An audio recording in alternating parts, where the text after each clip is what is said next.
Hi, welcome everybody. My name is Dan Mannix. I am CEO of CSM Sport and Entertainment, the founder of Lead Dog Marketing Group.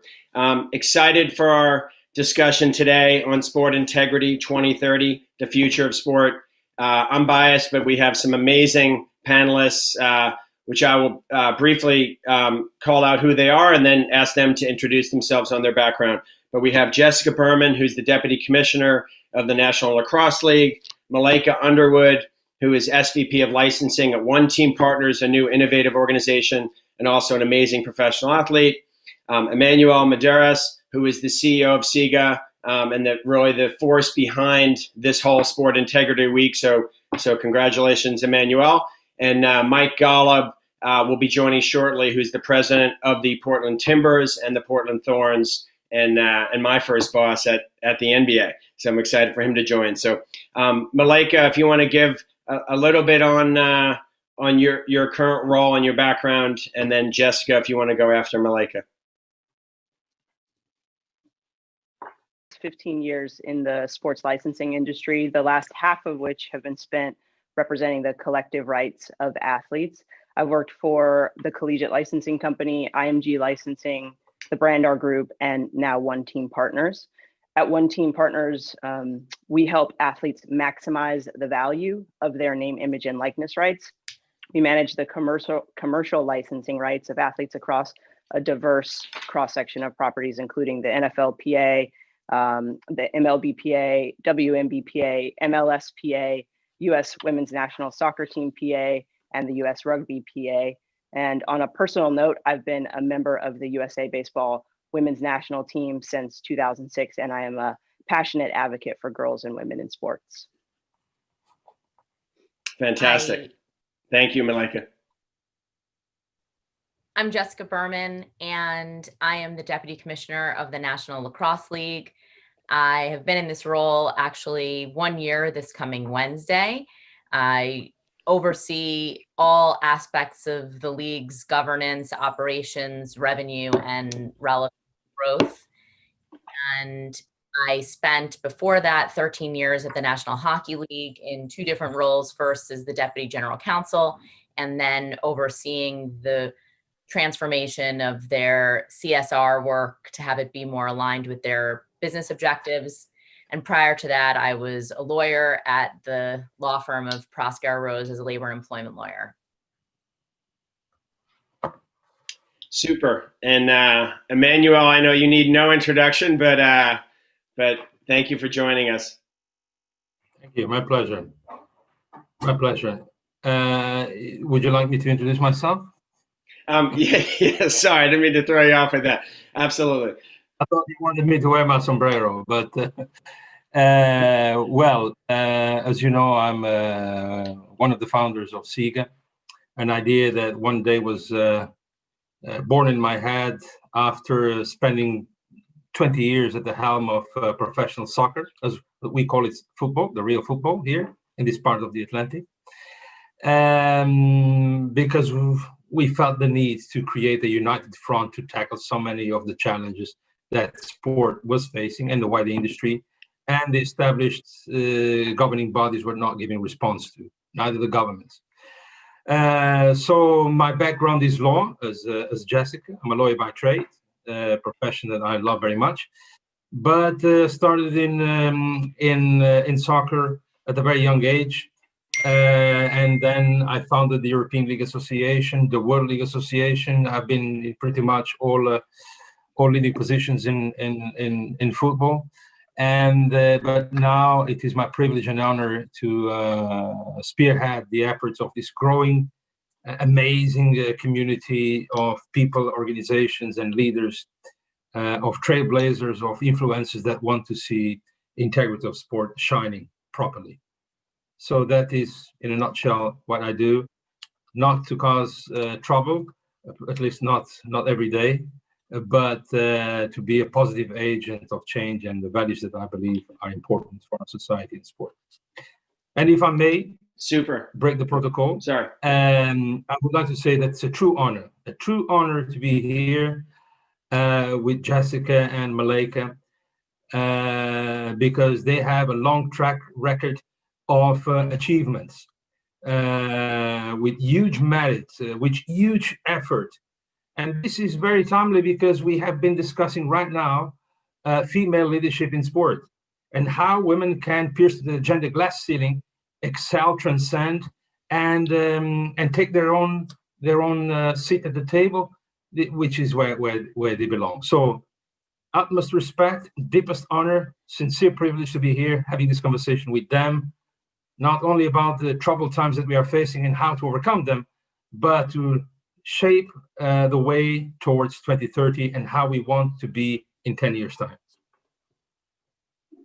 Super. Thank you, Emmanuel. And just to add to that, I think when you talk about the changing face of sports and where we're going to look like at 2030, I was thinking last night how exciting it is to have two women leaders that are moving things forward. And you talk about work-life balance in the midst of change. Malaika happens to be running a key senior leadership role in a new innovative organization that represents many athletes and players associations, while on the side just happens to have been in 7 World Cups. And Jessica, I know now, very proud to know Jessica as one of the most senior leaders as a deputy commissioner of any sports league. So it's exciting to see the change that's happening. And staying with that for a second, there's so much change happening literally every day, every week. Last week it was Messi and his contract. You've got the bubbles with all the sports leagues. You've got the disruption to business models, the Black Lives Matter.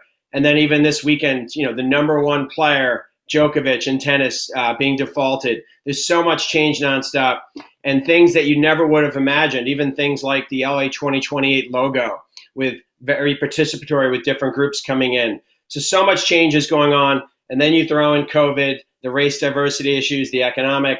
All of us are going to be able to add to our resumes trying to navigate through uncertain times. And I guess I just want to start broadly for the whole group. The changes that you've seen and the need for leadership in sports is more important than ever. What do you see as the keys to success and priorities within that to navigate through this time of incredible uncertainty, whether within your own organizations or things you've seen in the marketplace that give us hope and can be inspiring? Who do you want to take that, Dan? Jessica, I was going to say, I know you're a lean forward person, so why don't you jump in? Sure.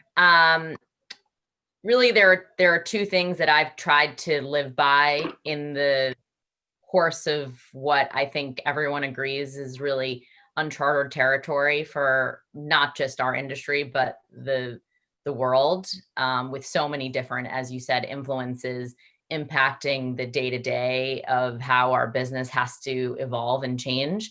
As a leader, I would say there's really two tenets I try to live by. The first is to be comfortable with vulnerability. I think the leaders who have succeeded in and shined through in the last 6 months are the ones who have been able to acknowledge that they don't have all the answers and really seek to understand more and learn more about circumstances and influence that perhaps are outside of their areas of expertise or areas of experience. So that's really, from my perspective, really important and something that I try to hold in the forefront as we navigate this. The second is really maybe we'll come back to the areas of women's leadership, but for a lot of us women who find ourselves in these roles that perhaps are non-traditional for women, it's actually been, I've described the last 6 months as the great equalizer, because I believe that there's really no one who has experience in navigating these territories. And so for me, that's given me a lot of confidence to know that my instincts and my experience makes me as qualified as any other executive who might be in this role, since there really isn't anyone who has navigated this. So those are really the two things that I try to keep in mind as I'm presented with what seems like, to your point, almost daily challenges that we never imagined were possible. And Jessica, quick follow-up on that before I go to Emmanuel and Malika. So change is happening so much, and you're right. No one's been through this. Talk about culture for a second, because you came from an organization, the NHL, we're at for I think 13 years. One of the bigger sports leagues, now National Lacrosse League, is this nimble sports property. What attributes do you see culturally, and when you start talking about values and principles related to sports integrity, what are going to be some of those keys that organizations that are going to be successful have to have as we navigate through this and over the next number of years? Yeah, I really think, Gary Bettman actually has often said everything relates to everything else. That's sort of one of his tenets of leadership. And I really see that playing out almost every day, because we talk about sort of external facing issues, which are so present with racial injustice and social injustice, but really it's the internal culture that has to come first. And I think as the globe is sort of navigating, certainly our country is reckoning with, how do we provide an environment where everyone feels that they have an opportunity to succeed, looking within our organizations to make sure that we're providing opportunities for everyone's voice to be heard. And there's so much focus on diversity, and there has been so much focus on diversity. And I really think and hope that the shift turns to give as much space and respect to inclusion as we do for diversity, because you can change all the hiring practices to make your work environment diverse from a representation perspective. But if the culture of your organization doesn't give people the opportunity to contribute or feel that their voice can be heard, then the objective metrics on diversity are really irrelevant. So the challenge, I think, with that is really identifying ways to measure that, because I think it's really subjective. And I think a lot of the reason our society is focused on diversity is because it's easy to measure. Inclusion's a lot harder. And so those are just some initial thoughts on that. It's interesting. And so building off one thing you said, Malika, Jessica mentioned voices, and clearly, over the last number of weeks, months, really last couple of years, that the presence and the strength of the athlete's voice and their opinions on society and social impact, and just on all things related to sport and culture has amplified. And you are an organization that's brought together the NFLPA with other players associations to leverage that voice. What do you see as continuing to evolve in that space? And where do you see that going, and what impact on the industry? And then also, I think when you talk again about values, how those values of the athletes are going to impact the sports business.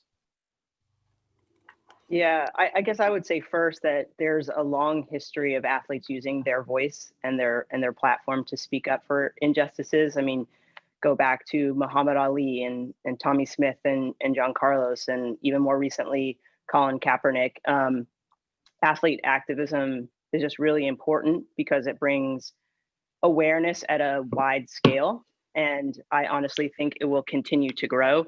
You're seeing some really extraordinary things during an extraordinary time. And some of that is because of the time that we're in. This pandemic has, to Jessica's point, put us in a space that is bringing some rawness to our everyday. But also some of this is the athletes continuing what has already been set forth. In the WNBA, you're seeing extraordinary women like Maya Moore who aren't competing as they focus on important social issues. And we've seen in response to continued police violence against Black and brown people like George Floyd and Breonna Taylor and Jacob Blake, to name a few, we've seen those athletes around the globe use their voice to bring much needed attention to the issue. And I think that will continue. I think there is both an appreciation for that voice and also a recognition of the value of the collective voice as well. And that's a big piece of what we're doing from a business standpoint in terms of leveraging that collective voice and trying to find the true value in that collective voice. Thank you. And Emmanuel, it's interesting hearing both Malika and Jessica reference the measurement, because we have some broad subjects like the need for global leadership and concerted action. And those sometimes can be subjects that are so hard to pinpoint or identify. When you look at the next decade and what SIGA is going to be putting in place, or the discussions you're having, how can we measure success in terms of integrity and values? Because we continue to see, whether it's the Astros in baseball, different drug tests in sports, like things are happening in sports that question or the integrity of sport. And in some ways, you could have difference of opinions, but the fact that Djokovic got defaulted, those were the rules. So it was almost nice to see from the one side that they're not breaking the rules because he's the best player. But what is that measurement that will help drive the leadership and force organizations to change or be left behind? I think more than a measurement of success of SIGA is the success, and I would say in many cases the survival of sport as we know it.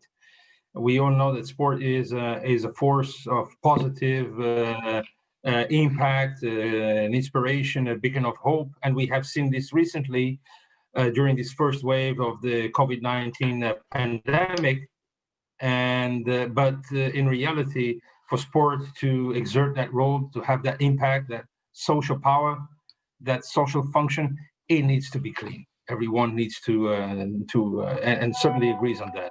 And these are challenging times, not just times that are questioning so many crystallized dogmas that we had all over the years, but how the future will look like. These are times of serious question marks, of even pessimism. So I would say that the future of the industry depends on the adoption of the highest integrity standards.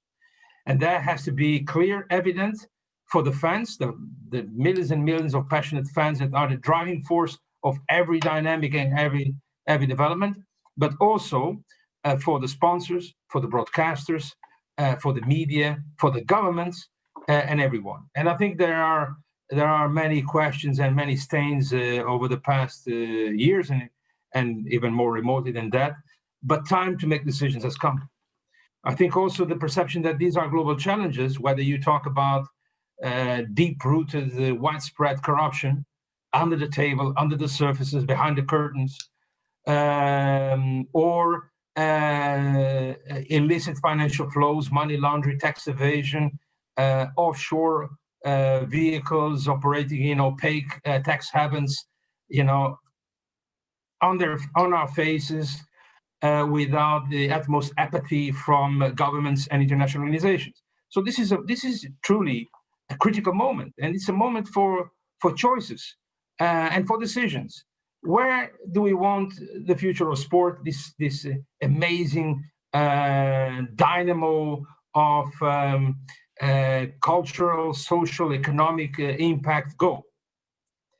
That is the big question. We started the year by challenging a number of individuals and organizations to foresee the future ahead and what needs to be done so that in 2030 we are at the top. And this exercise is ongoing. So one question, and getting a little more specific to our organization, so the folks can hear how people adapted. Adaptability and evolving is so needed right now based on what's happened. But when you look ahead over the next number of years, Jessica, you come in, you said a year on Wednesday. Who would have expected joining a new senior role and what you've been through? What have you seen? What lessons learned from what's happened through COVID do you feel like creates an opportunity now that National Lacrosse League can bring forward that forced maybe or accelerated the time with things that looked at that you plan to say, hey, this is creating an opportunity for us as an organization to move forward that's going to help our sport grow? Well, I think you heard a lot in the early days of COVID, leaders talking about increased communication. And certainly we employed that strategy as well, which is really just to double down on both internal and external communication, assume nothing is known, and really use those relationships to help to pave the way for the future. And for me personally, I will say in my role at the NLL and what the last 6 months, the opportunities that have been created by the last 6 months are that I feel have probably stronger relationships with our board than I could have imagined having at a 1 year mark. And I think it has a lot to do with sort of the types of communication, the cadence of communication that were established in March and April and May and June, when every single day we were making decisions that affected the future of the league. And those relationships are now able to be leveraged for broader strategic thinking and collaboration and socializing of innovation that many of those types of innovations were on the table and being discussed pre-COVID, but now are sort of expedited in terms of the expectations around how those will be introduced into our game and into our fan experience and into the product and into the business. And so there are a lot of silver linings, I think, that will come out of that. And I think the main one would be the sort of fast tracking of a lot of the ideas that maybe seemed like pie in the sky type ideas, but under the current environment where leagues are being expected to pivot and innovate to make their product more accessible in light of the inaccessibility of the in-person experience, those ideas are really being filtered into our plans on a much more expedited basis.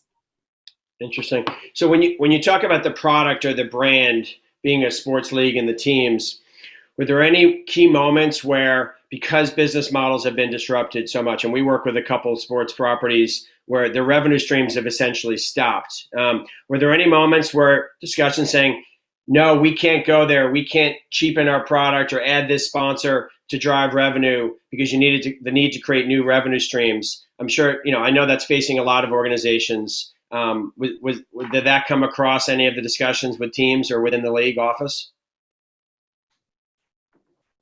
Well, to some of Emmanuel's points, I think integrity always has to be at the forefront as a filter for presentation of your product. And so for us, just to give some examples, of course, I think everybody knows how sports betting is sort of taking the world by storm, but certainly in the US, ways that I don't think anybody could have imagined. And yes, the changes in our federal legislation have created those opportunities, but you can believe that the circumstances around COVID have forced states to think differently about how quickly they can introduce that as a business, because everyone's looking for revenue, not just sports leagues. And so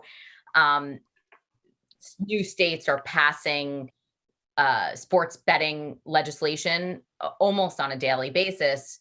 But ultimately, although the integrity decisions are not directly revenue generating, they are fundamental to the opportunities that leagues and teams have to create revenue. So we must always keep in the forefront our integrity policies, programs, and education in order to protect the value of our product. And so I won't say it's like it's been a pushback, but just as one of the many foundational considerations as we introduce all of these new systems and opportunities for revenue, to ensure that we've put in the necessary work to create the infrastructure that allows for it to occur in the right way. And so that's really the way we've approached it, which is solutions-based, because there is a way to protect the integrity of our product and also access these new revenue and fan engagement opportunities. And it has to be in that sequence: integrity first, and then let's build the business. So building off that, Jessica, from a team perspective, excited to hear Mike Gold, the president of the Portland Timbers and the Portland Thorns. So a men's professional soccer team, a women's professional team, and you mentioned the state because we're talking global leadership, but obviously sports happens on the local level in your community. And Portland's had huge following for both teams. Mike, what's your perspective on that in terms of how, with this challenging times, what things have you had to pivot on and what stayed true to the core values of the organization or new things you considered? And what things do you see? Second part of that is like moving forward over the next 10 years saying, hey, these are things that now are opportunities to evolve as an organization. Well, good morning, everybody. I'm sorry I'm late to the call. It's really early here on the West Coast of the States, and I think there's a local law that you can't do Zoom calls before 7 a.m. So got through that. And good morning, everybody. I'm sorry I missed the top of the presentation. Dan, it's obviously a fascinating time, but I think as sports properties and teams, we've always been, and Malika made this point at the top. I was able to hear that. We've always been at the vanguard of change and vanguard of the debate on what's happened in our respective cultures and communities. And I think now more than ever, it's not only it's our responsibility to do that. And in Portland, Oregon, where I am and where the clubs that I work for are located, obviously a hotbed of unrest and political debate. And I think it's critical for an institution like us, which is very much an integral part of the fabric of our community, to be part of that debate. And it's tricky, as other speakers have pointed out. Where you insert yourself. We're such mass brands. One of our strengths is that we have such a broad platform and that we have such a big tent. And that if you look at a Timbers of Thorns game here in Portland, when 25,000 people fill our stadium, it's every shape and size and every political leaning and bent. And so sports teams have always been very, very careful to keep that broad appeal. But I think that's changed, and the rapidity of that change has only accelerated. I'll give you an example from us. Back in 2013, we were just a baby as a club. The Timbers had just started a couple years ago. The Thorns had just launched that year, and marriage equality was on the ballot here in Oregon. And at the time, only 9 or 10 states had passed marriage equality rules. And we did some research, and no sports team anywhere in North America had ever endorsed marriage equality. In fact, most sports teams have remained very neutral on political issues du jour. And we said, how can we here we are in Portland, and we know what our players stand for, and we know what our fans stand for, and what most of our partners stand for. How can we stay in the sidelines?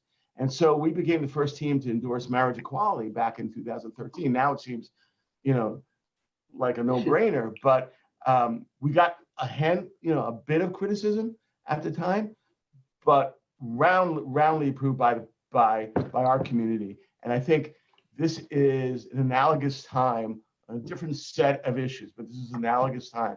And I think as sports properties, and in our case, as sports teams, it's our responsibility to not only reflect the debate, but also help lead the debate. And Mike, have you seen during this time, have the players, it's got to be interesting dynamics and responsibility or pressure sometimes to feel like they have to comment on things.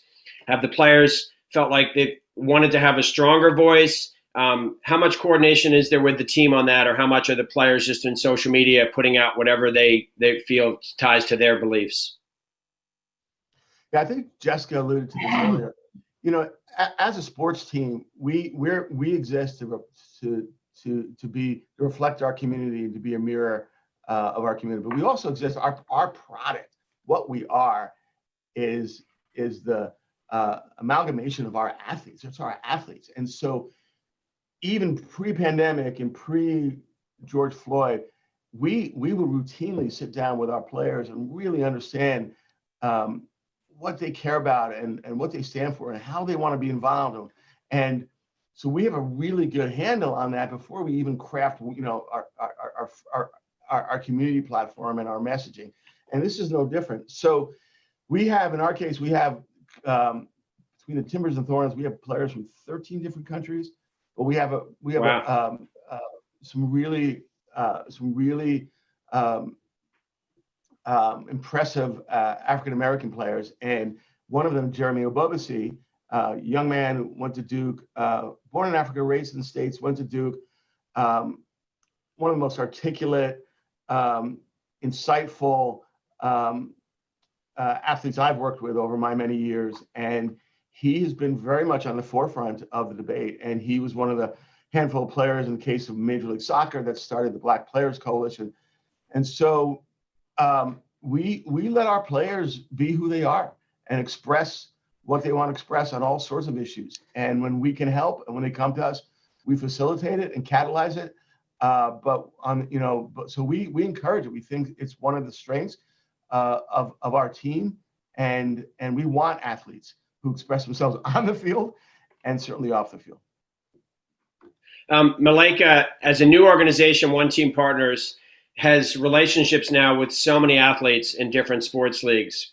How have you navigated that, and what is One Team Partners? How have you been looking at that or doing related to supporting or amplifying athletes' voices, because you have so many different constituents? I think that's actually the strength in our organization, in our company, because we have that diverse cross section.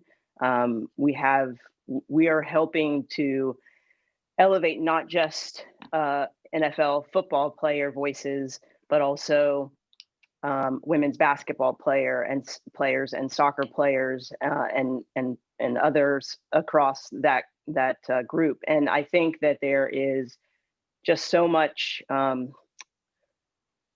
value in that diversity of think.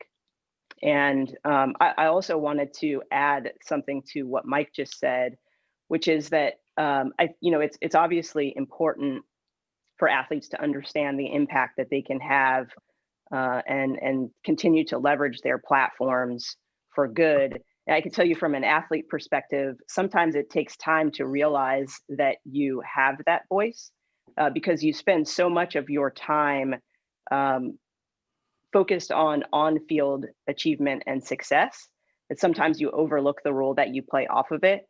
And I think that a lot of the issues that we're facing today have brought out that good in a number of athletes. And I think that's a really important point to make in terms of just the evolution of an athlete over time and the voice that they may have.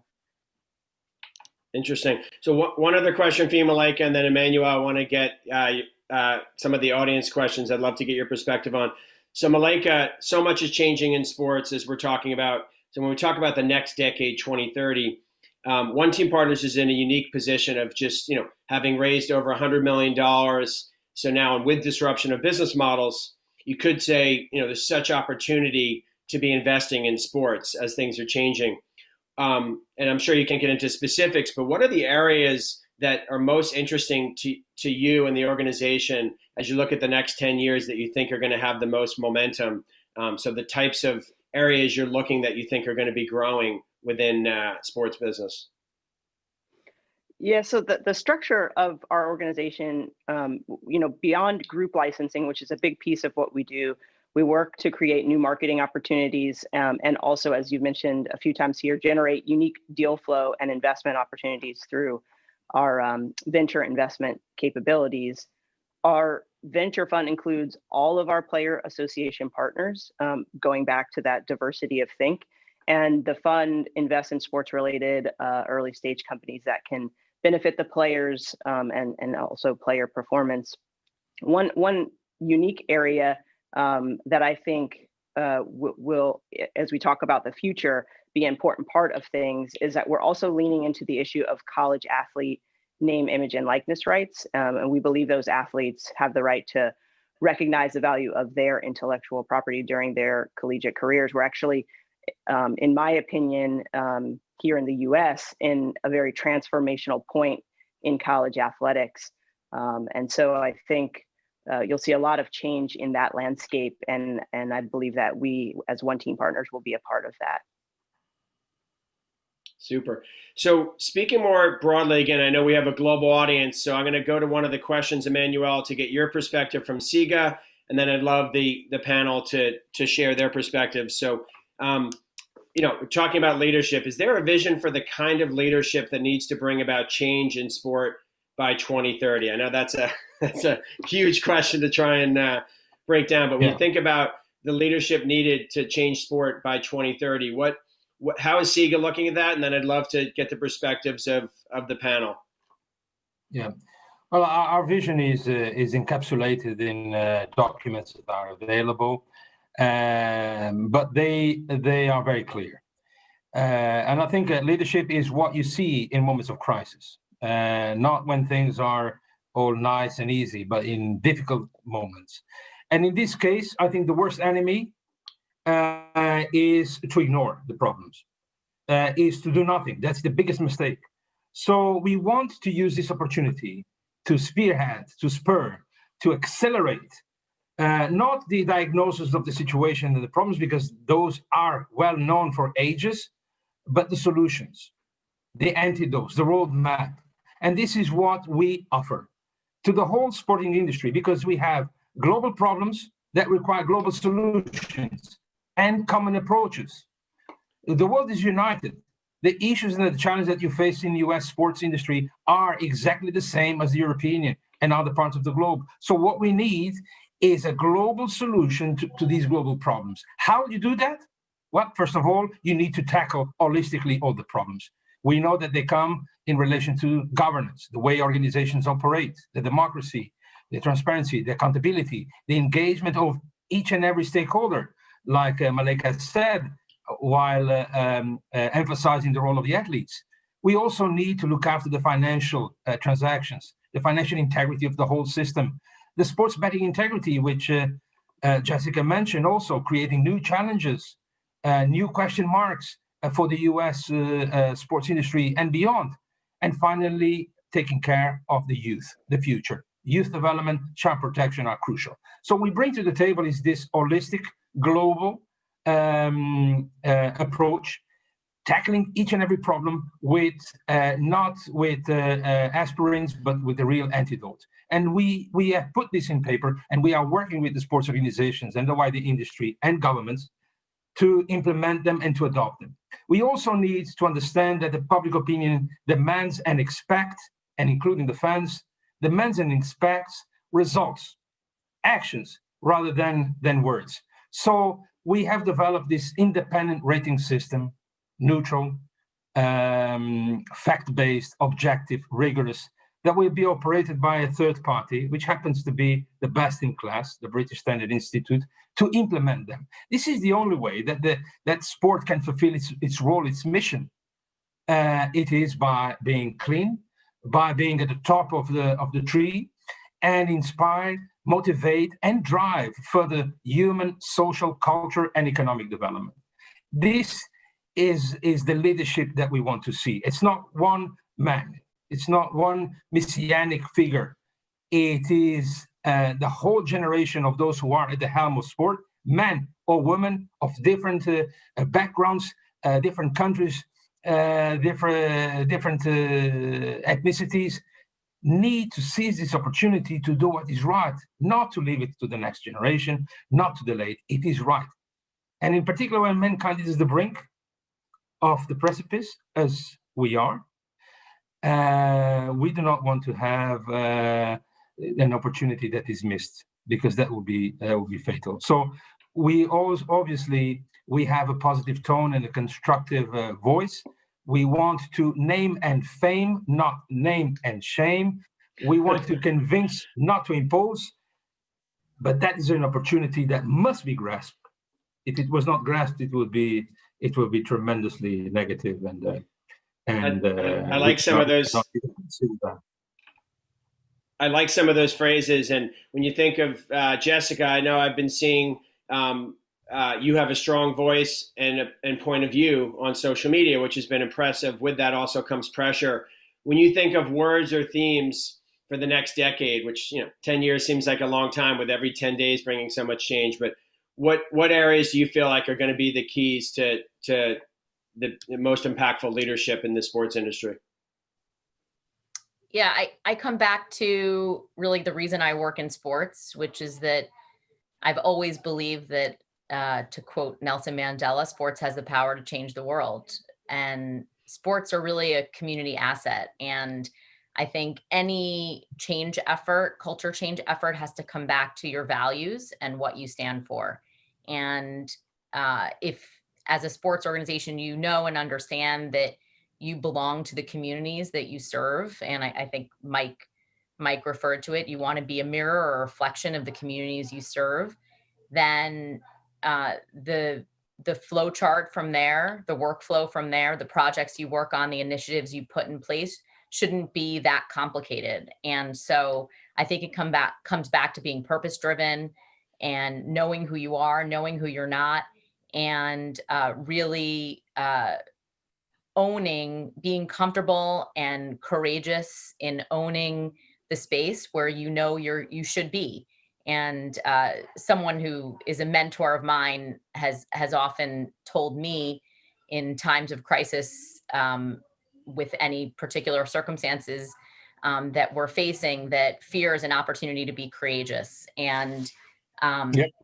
these times are producing those kinds of emotions in people, but it's really the time to step up and be leaders and know that, and this is why I know that sports will prevail. And for all those sort of pessimists who are concerned that the sports industry won't survive these trying times, I firmly believe that that's not the case, because sports has, if you look in history, and as we know, history repeats itself, there have been many global crises in our history that have demonstrated that ultimately sports leads the way, because it is the thing that unites communities. It is the thing that provides hope for people. And it is the opportunity to demonstrate that when people get on the field or the floor or the ice or the court or whatever the sport may be, that it is merit-based and that teams perform better when they have the opportunity to leverage many different skill sets. And it's a microcosm of what we hope society can be. And I really believe that's why sports is the thing that tends to lead the way post-crises. I love that. One thing you said, sorry. I feel fortunate to every single day to have the opportunity to work in an industry that I believe will lead the way. Brilliant. It's a good reminder for everybody, right, during these times, challenging times, of how lucky the content and the experiences that we all have. And one thing you said, I think, building off of, and then Malaika, I'd love to hear your take. You talk about fear. You know, I always love the line, bravery isn't the absence of fear, it's overcoming fear. And Malaika, again, you have a unique perspective as an elite athlete, and it's amazing. Again, kudos to you. Like, you're currently, team captain and being part of a leadership of a new organization, which is mind blowing to me. But so what do you see as those attributes for the moving forward, the next number of years, that are going to be key for leadership in global sports? I think from an athlete perspective, there's sort of two roles to play.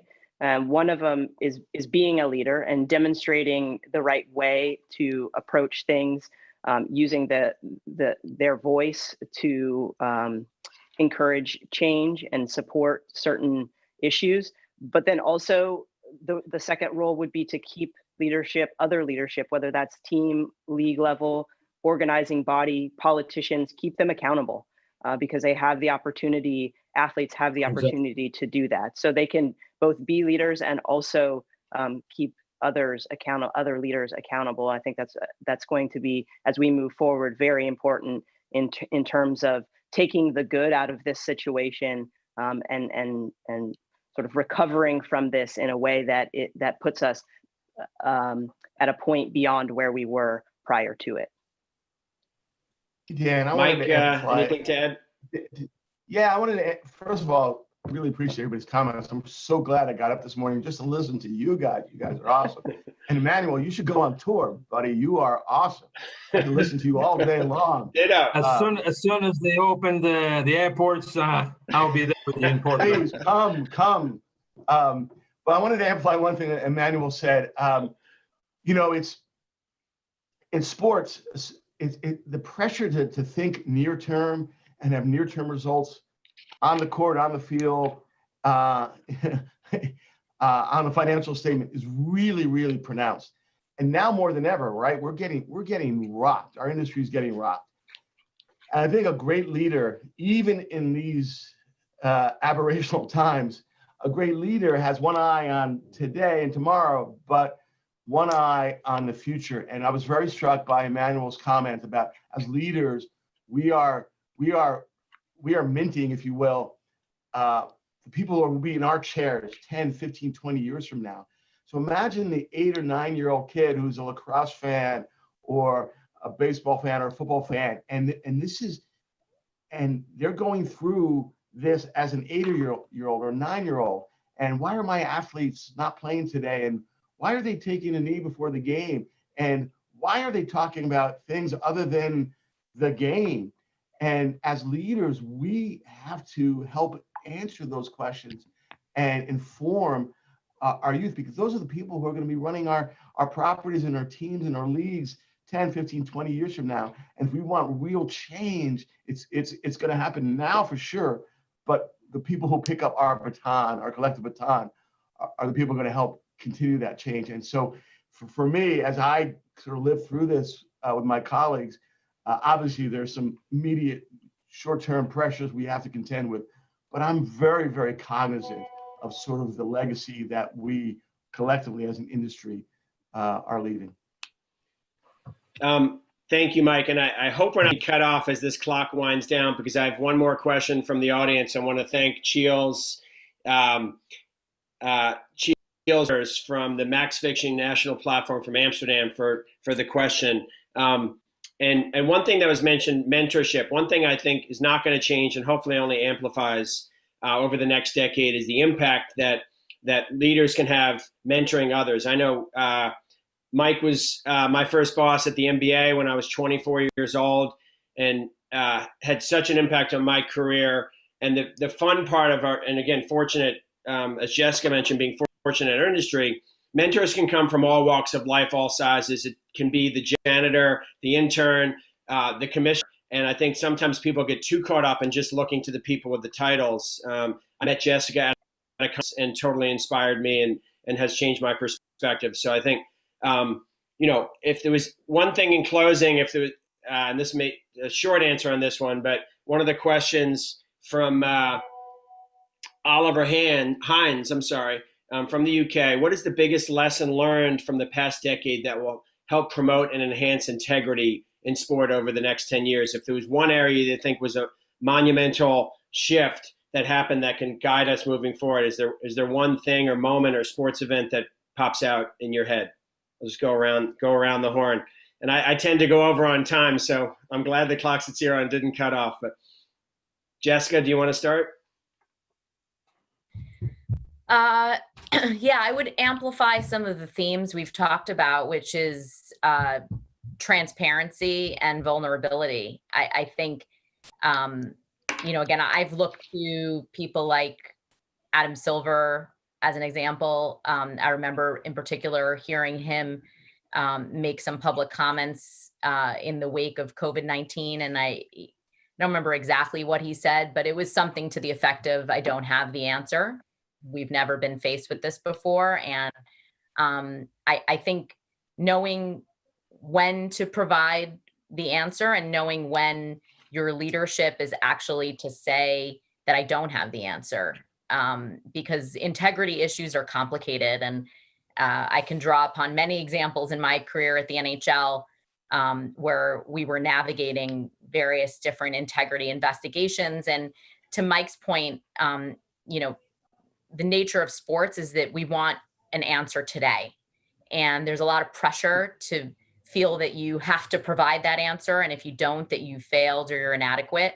And sometimes the answer is to say, I don't have the answer, and to build confidence in your process, which I think goes back to some of the integrity conversations, and be transparent and accountable to the process you've put in place and clear as to what steps you're taking to address whatever the issue is that you're being asked to address. Definitely. I'm going to throw it to Emmanuel for any closing comments, because I'm being given the signal to wrap it up. Although I will say on vulnerability, highly recommend the author Brene Brown, who who I've been reading during COVID, and my wife turned me on to, who writes, her whole subject matter is vulnerability, which is great. Emmanuel? Yeah. Well, vulnerability is what emerged out of this global-19 pandemic. But I think that the lessons of the past 10 years, I would highlight two. One first fact is change or be changed. Do or die. Because in today's world, the consumers demand, the broadcasters expect, the global sponsors also demand and expect the highest integrity standards in an industry with such an amazing potential of growth. So change or be changed, that is the rule. And it's always better to change on our own terms, on a voluntary basis, than to be forced to change by law enforcement. We had plenty of examples of this nature, and not just in FIFA. The second lesson that I would highlight is the amazing power of sport. Jessica evoked Nelson Mandela, and that power of the sport has been shining high during these unprecedented times of crisis, of anguish, and over uncertainty. In many days, many nights, the only company was what we could absorb from the television, in particular sports activities, games of different nature. We had empty streets, empty squares, empty offices, but sport was there. So huge power of inspiration and hope from sport, and bravo, kudos to all those athletes who have raised their hand and helped the community to overcome the crisis. Thank you, Emmanuel, and tough act to follow, because I love hearing you talk. You're inspiring. But Mike, Malaika, any final comments as we wrap up? Malaika? Handing it over to me, Mike. Sure. Well, I would just add a couple things. I think there's a lot of value, and we've talked about this, in diversity and thought and collective power. And I think the athletes that we represent, our company represents, but just across the globe, have an important role to play, both in the sports landscape, but also in the business landscape. And I really appreciate being a part of this group and hearing the unique perspectives. And this has been an awesome experience for me. So thank you.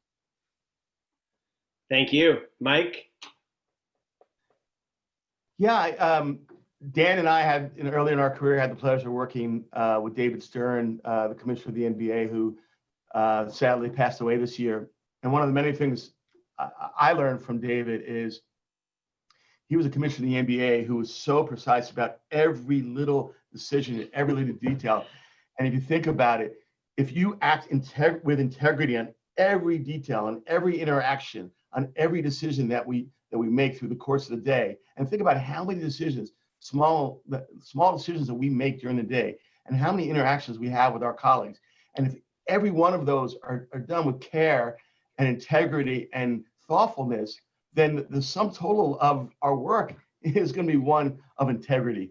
And I really, really took that away from David. And it's also, again, something I think instilled in me by David and others, and that is we have the privilege, and Jessica used that word earlier, we have the privilege of doing what we do. We work in sports for a living. And we're able to do that because there are fans and viewers and athletes who make it possible for us to be employed in this business. And so I personally make every decision through the prism of, and it's sometimes a hard one and conflicting one, but through the prism of what is best for the people who put proverbial food on our plate, fans and viewers and sponsors. I shouldn't say this maybe as the moderator, but inspired by everything you said, I'm glad it's the morning here. I want to go out and go for a run now. My version of sport. Malaika, Jessica, Emmanuel, Mike, thank you so much. Appreciate all the perspective and insights from all of your experiences. Thank you so much. And everyone have a fantastic week. And look at things half full going into the next decade, because there's a lot of opportunity. Well done, everyone. Thank you. Dan, thank you very much indeed. Another fascinating panel on Vision 2030 as far as sport integrity is concerned. And I think we're going to see that this is a popular theme throughout the week. So make sure you give us your thoughts about how sports integrity is going to evolve over the next decade or so. But also look back with us as well. What should have changed and hasn't in the last 10 years or so? What do you think is going to be pivotal that SIGA should be focusing on? And if you also want to, so to speak, put your money where your mouth is, you can also follow the Eventbrite link in our social bios and make a donation to SIGA. And in doing so, a poll will come up which will outline all the different areas we're looking to fund. And there's 7 or 8 of them, including things like a SIGA Youth Council and various task forces as well on gender equality, race and diversity. And in donating, you don't just give a monetary amount, you also get to pick how the money is allocated, and we'll tally up all of the different votes, and that will determine how we distribute the money as well. So that URL is on our social bios. So do get involved, because that's going to help shape where we as SIGA are by 2030. So very relevant to that last panel. And thanks very much again to Dan Mannix, the CEO of CSM North America, and all of the panelists. Well, as for Emmanuel, who was on that panel, he's a very busy man. Having done that chat, he's going to have to compose himself and find another fireplace. Like I said, the fireplace isn't exactly real, but we're calling them fireside chats nonetheless. And you will have heard earlier in the day, Emmanuel talked to Edwin Moses. We'll be uploading that online over the course of the next 5 days or so. But we've got 3 more back to back. So he's going to need a coffee with some honey in it to protect his voice by the end of the day. First up in just a moment at 2:35 GMT, 3:35 CET, it's Renee Montgomery, and then immediately following you'll hear Emmanuel talk to Gianni Merlo, and then again another fireside chat, John Duncan. So we're keeping the conversation and the embers of discussion burning all the way through the afternoon, and then I'll come back and join you for the close of the day, and we'll move on to another panel with the renowned Guardian journalist David Conn, and that's called Fighting International Crime in Sport. But up next, it's that first fireside chat. Enjoy Emmanuel talking to Renee Montgomery.